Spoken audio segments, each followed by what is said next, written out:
Just a few weeks ago, the championship looked all but decided.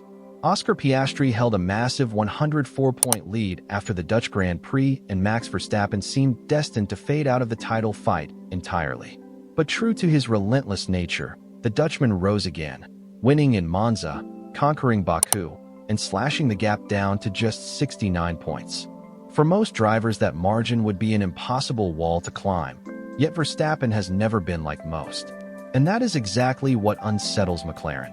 Because even though Piastri and Norris have the fastest car on the grid, they are trapped in an internal battle that is already starting to take its toll. Verstappen, like a patient predator, waits for more cracks to appear before striking. Numbers are the coldest judge in Formula One. After Zandvoort, the deficit was 104 points, a figure that would have ended a title race in almost any other season. Yet in only 2 weekends, that mountain was reduced.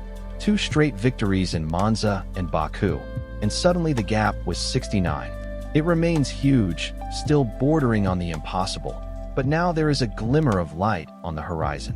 What makes this comeback even more unsettling is not the result itself, but the way Red Bull achieved it.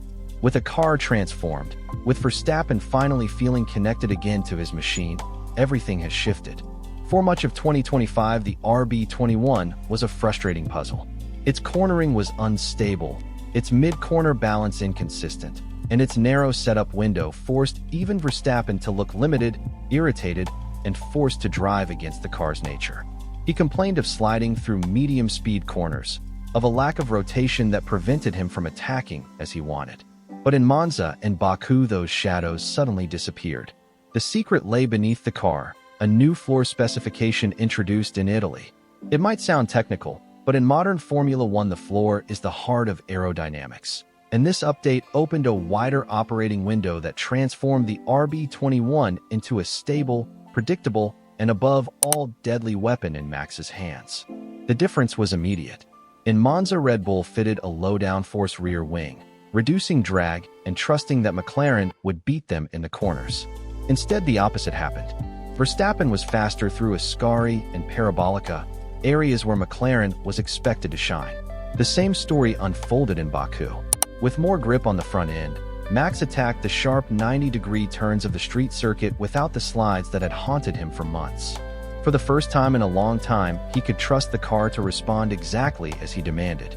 And when Verstappen has confidence, the rest of the grid starts to worry. McLaren boss Andrea Stella hinted at this in his recent comments. It is not only about speed, but also psychology. Verstappen is the one driver who never yields, who turns any weakness of his rivals into a weapon against them.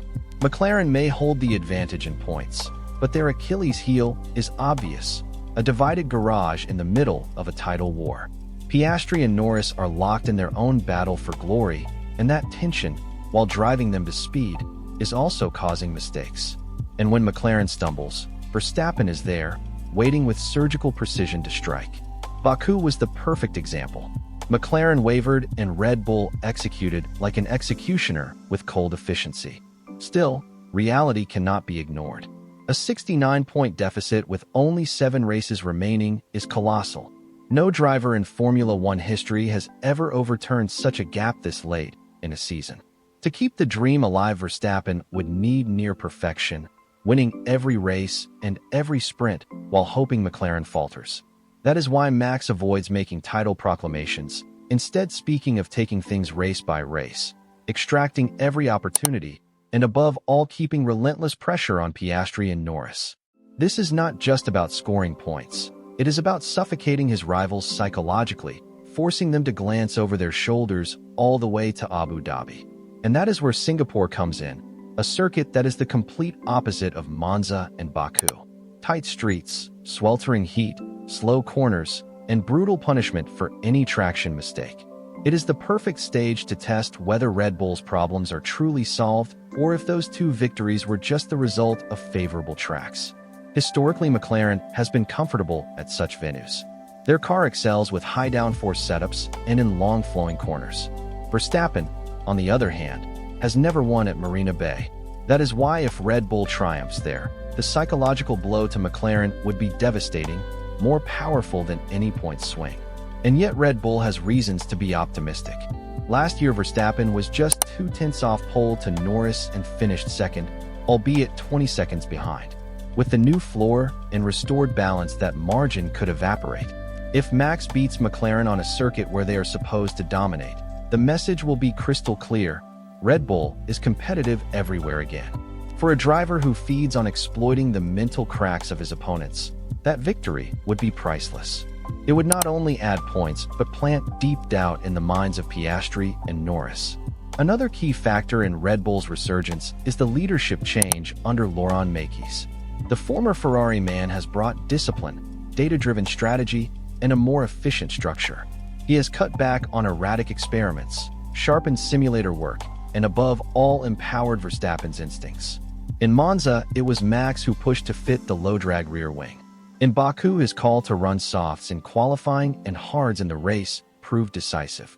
That synergy between driver and team principle has become a silent but potent weapon. Red Bull no longer relies solely on the genius of their star, but on a system that is beginning to align perfectly around him. Even so, the limitations cannot be ignored. Singapore will test the stiffness of the new floor against the curbs, where the RB21 has already shown fragility. Tire degradation in extreme heat remains a weakness, while McLaren has proven more consistent in that area. And reliability, always the great shadow in a compressed calendar, could prove decisive. A single retirement for Verstappen would erase all mathematical chances.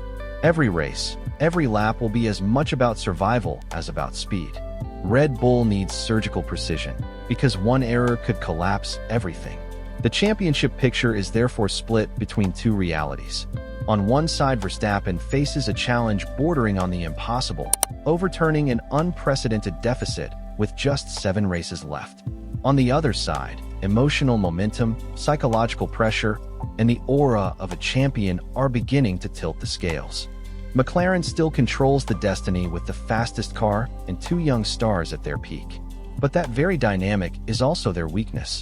Every internal error, every clash on track or questionable call from the pit wall is a gift for Red Bull. And Verstappen, as the patient predator, only needs the prey to show one opening to pounce. Because in Formula One, speed is only half the battle. The mind matters just as much. McLaren also carries the heavy burden of not having won a driver's title since 2008. That drought makes every decision heavier, every race feel like a final exam. Piastri is brilliant but young, and Baku showed he can make mistakes. Norris is in his prime, but shoulders the pressure of being the prodigy who has yet to fulfill the prophecy. Verstappen, by contrast, races with nothing left to prove. He has already won everything, already built his legacy. That difference in mentality makes his threat so dangerous. McLaren fights against time and its own shadow, while Max races simply to enjoy the chaos he leaves behind. That is the essence of the 2025 showdown. It is not only a battle of points or cars, but a duel between resilience and fear, between McLaren's freshness and Red Bull's relentless experience. Verstappen may not achieve the miracle, but as long as he is on the track, McLaren can never sleep easy, because in his world there are no words for impossible or surrender. The championship remains alive, pulsing through every corner, and what happens in Singapore, Suzuka, or Abu Dhabi could yet rewrite the history books. Will this finally be the year McLaren breaks its curse, or are we about to witness one of the most legendary comebacks Formula One has ever seen?